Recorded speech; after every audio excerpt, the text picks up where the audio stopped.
Okay, welcome everyone. Thanks for coming. It's a bit of a cold evening, but I really appreciate everyone coming. But what is the purpose of this evening? Why have I flyered my town? Why have I posted local businesses? Why have I put an advert in the local press?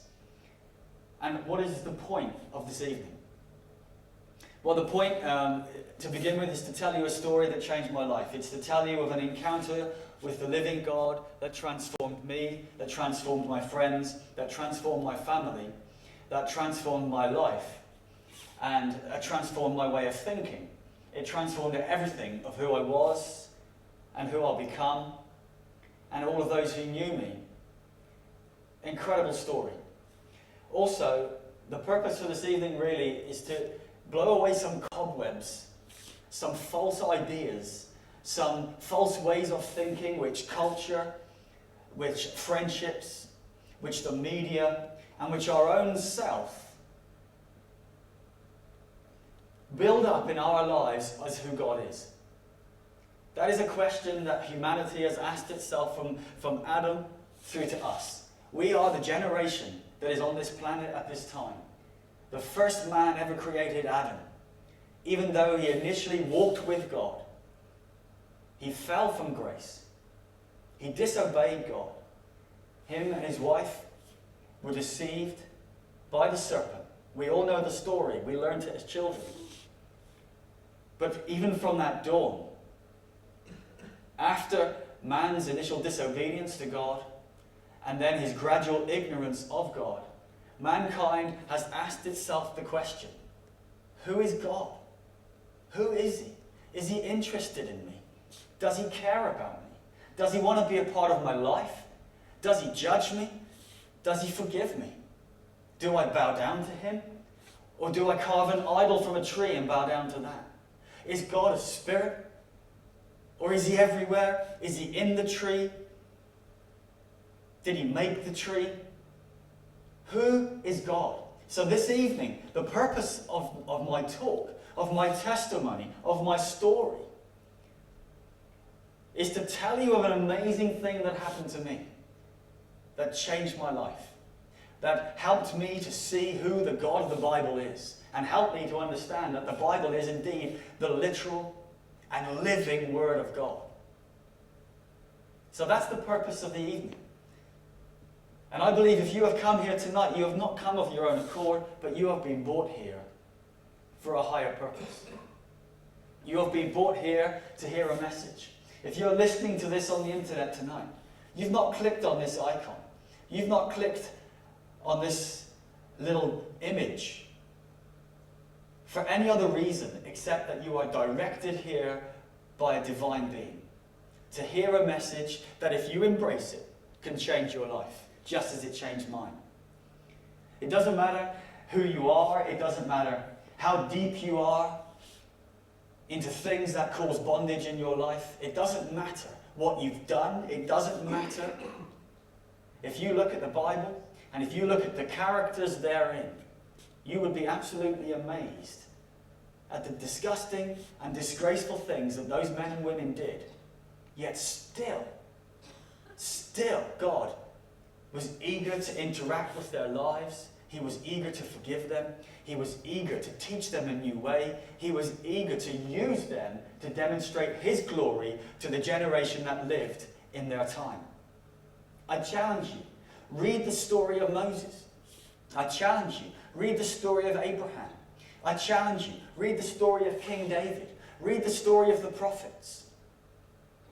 Look at the New Testament and see the lives of the disciples. These weren't super spiritual people who God has set aside and they've never done wrong so that God could use them. They were ordinary people who made ordinary mistakes, sometimes huge mistakes, murder, sexual sin. But God was eager to forgive. He was eager to use them, and he was eager to teach them a new way. And so it continues today.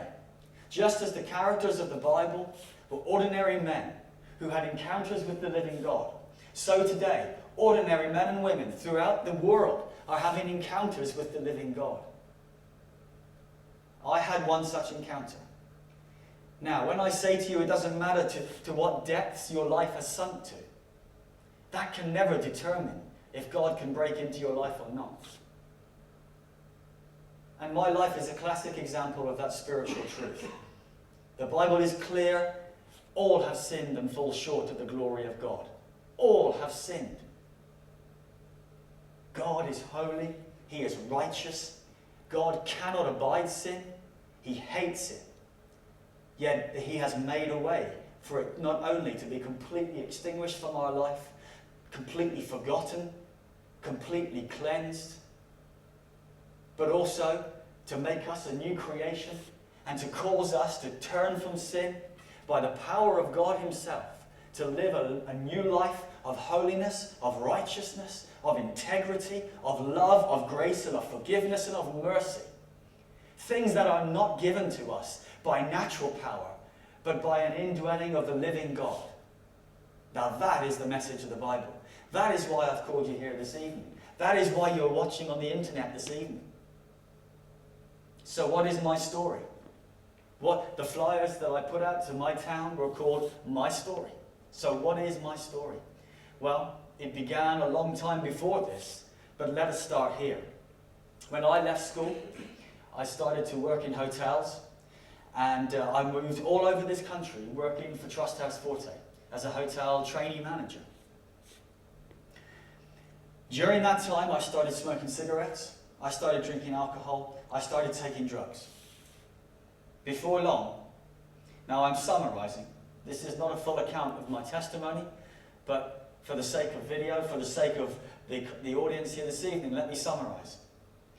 After a period of a few years, drugs had taken over my life. I was bound by drugs. Let me tell you what addiction is.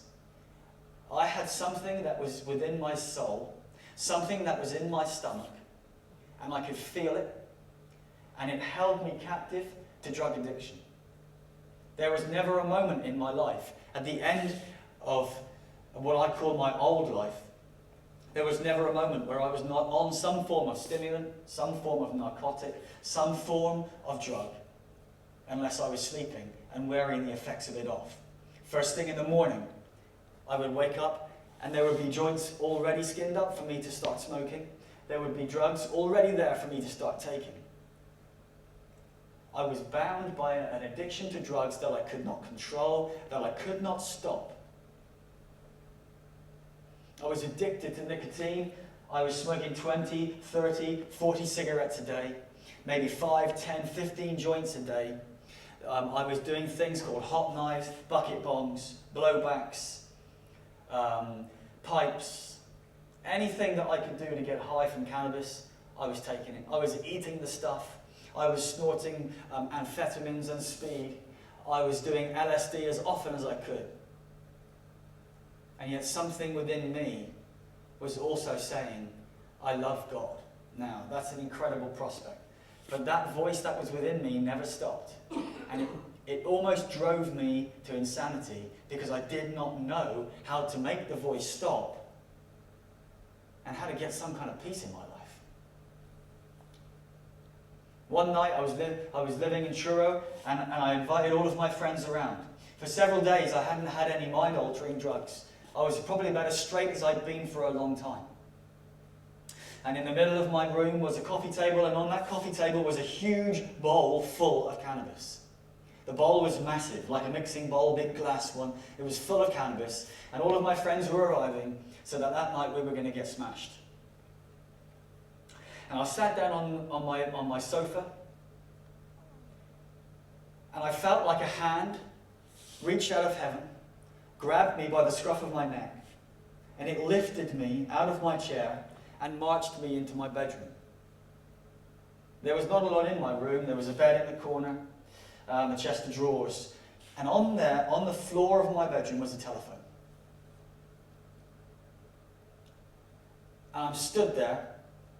I didn't even know what I was doing in my bedroom. I was marched into my bedroom by a force that I had no control over.